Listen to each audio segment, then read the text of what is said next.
And if the sight of this doesn't get your juices going, you must be dead below the waist. Eating pulled lamb this tender and juicy should be illegal. In this video, I'm going to show you how to smoke a lamb shoulder. So just sit right back, grab a drink or two, and let's get into it. And as normal, if you haven't subscribed, do it now. Hit the bell notification, likes, comments, share. It always helps. Liking, commenting on, and sharing these videos really does help me out. To make pulled lamb, we're going to need some lamb. And today I'm using this 2 kilogram square cut lamb shoulder I picked up from Mick out of Gippsland Premium Meats. Now just grab yourself a semi-sharp knife and make some score marks in the flesh, going one way and then turning it and going diagonally the other way. This is just going to give us more surface area for our rub. And what you should end up with is something that looks like this. Remember, when smoking meat, you can actually lose up to 30% of the original weight. And when working out a large gathering, you need around 150 grams per serving. Lamb is a protein I like to use a binder on, and I like to take this opportunity to add a boost of flavour. So grab a jar, and into it we're going to add a teaspoon of minced garlic, a teaspoon of Dijon mustard, 2 tablespoons of soy sauce, 2 tablespoons of Worcestershire sauce, 2 tablespoons of balsamic vinegar, 2 tablespoons of olive oil, and the juice off 1 lemon. Keep the rinds for later, then shake this up like you're twerking for dollars at a strip club. Really? That was smut and not needed. Think of the children. And then we're just going to get it all over the lamb, both sides, get it into those crevices. This is going to be our first part of that flavour boost we're putting on this lamb shoulder. Get it in everywhere. Look, I personally don't mind if you twerk, just don't do it around children. Now it's time to make some rub up for our little friend. So into a rub shaker or bowl, if that's the way you swing, we need to add some ingredients. And to make it a little bit easier, let's make a funnel. Using a piece of A4 paper, I'm just going to roll it into making a cone shape and tape it into place. And that now fits in there. Now you want to add 3 parts of salt flakes, 2 parts of lemon pepper, 1 part of dried rosemary, 1 part of oregano, 1 part of granulated garlic, and 1 part of onion powder. And that's it. Remove the cone, put the lid on, and shake this up like you're shaking maracas in a band because you've got no talent and they don't want you touching anything else. Now covering the entire lamb with this herb-infested saliva trap, remembering to hold the shaker around about 30 centimetres above the meat. This just gives the particles time to separate before they hit your meat.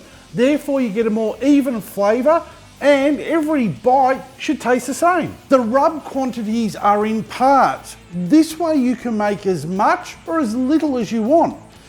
For your information, I use tablespoons. Today I'm going to be using a 57cm Weber kettle, and I'm going to be utilising the snake method because I want to be smoking at temps of 150 degrees Celsius today. How I'll do this is by carefully stacking briquettes into the Weber to form that snake.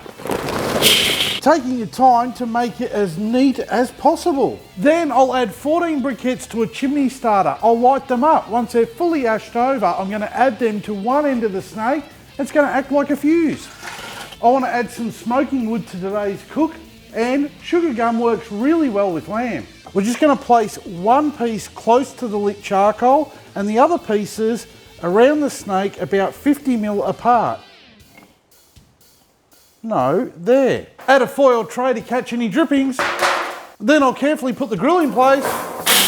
Pop the lid on, making sure all the vents are wide open. Once the temp in our Weber gets to around 30 degrees Celsius off our target temp of 150 degrees Celsius, close down the bowl vent to roughly halfway. The temp will keep climbing, but it'll slow down and it should stop around where we want it. You may need to adjust that vent just a little bit more. Smoking woods burn hotter and quicker than the briquettes.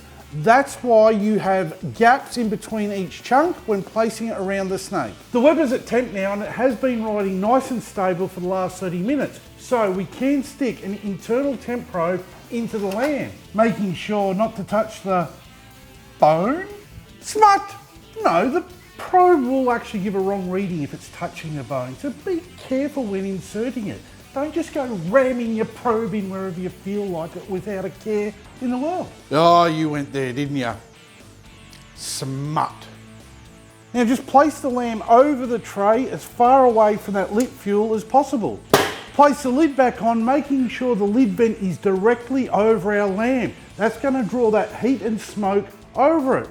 And we're going to leave that alone for about 2 hours. I haven't used an ambient temp probe today because I use my Webers all the time, and I know by setting it up this way, I'm going to get exactly the temp I'm after. We are 2 hours into the cook and the lamb shoulder is reading 56 degrees Celsius internally. Now it's not ready to come off yet, but we do need to check it. As that fuel is burning around, we just need to spin this grill. We want to keep the lamb as far away from that heat source as possible. Actually going to shunt it over a little bit and pop the lid back on, making sure once again that lid vent is directly over your meat.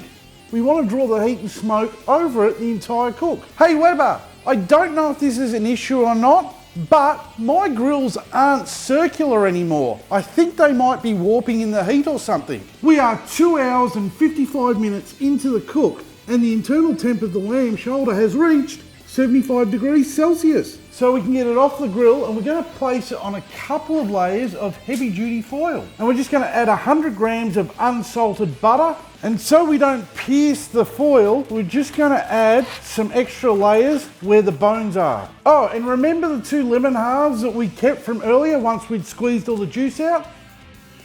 Well, they can go in the bin now, we don't need them. And now just wrap the lamb up in the foil, snugger than your grandma's yearly holiday hug. Pop this back in the Weber, again positioning it on the opposite side of where that lit fuel is, and pop the lid back on. Remembering to keep that lid vent over our lamb. Even though it's wrapped up and we're not going to get any more smoke into it, we're drawing the heat directly where we want it. If you only see your grandma once a year, shame on you. Grandparents are people too. We are 4 hours and 15 minutes into the cook and the internal temp of this lamb shoulder has finally hit 96 degrees Celsius. So we can get the shoulder out and we're going to just check how it's probing. So we're just going to open it up and just be careful because there is going to be a lot of steam coming out.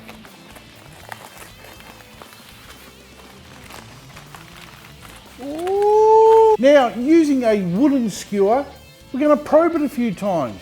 And I don't mean stabbing it. I mean in different spots, checking for tenderness. And it's a little tight still here. So we're just going to wrap it back up and place it back in the Weber, again keeping it on the opposite side of the lit fuel. Pop the lid back on, making sure that lid vent is once again over our food. It draws that heat over it. And we're going to come back and check it in 20 minutes. That's 20 minutes down, so we're going to pull the lamb shoulder out again and check it for tenderness. And it's finally probing tender all over. So now we're just going to leave it open and let it steam away for 5 minutes and remove the probe. By allowing some of the steam to escape, we are slowing down the lamb shoulder's carryover heat, while it's sort of sitting there waiting for us to do the next step. Now it's time to wrap this shoulder back up and be careful, you don't want to lose any of that juice that's in there. Now into an esky you want to place an old towel, then wrap the lamb shoulder up in another and place that in the esky, top it off with another old towel, pop the lid on, and we're going to leave that alone for an hour. A lot of people call this resting the meat, where in fact resting the meat is a term used for smaller cuts like steak. What we are in fact doing is holding the temp, and that's for big cuts because we've taken it past normal eating temp and we're slowly bringing it down to a normal eating temp again. Today I'm smoking this lamb shoulder, and all up this cook took 4 hours and 50 minutes, or for those of you who like to use my beer timer, it's a 10 beer cook. Though if you add the whole time, it's 12 beer cook. Cheers. Yeah boy, get on the beers.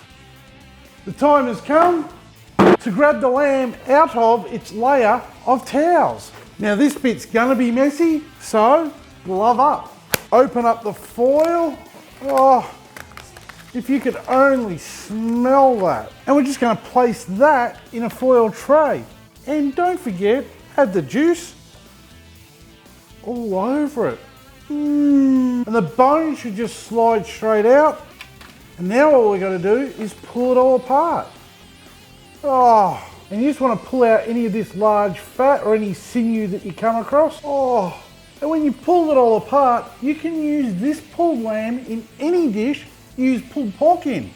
It's just going to taste a lot better. I know, you're glad I finished on me pulling my meat. Smart!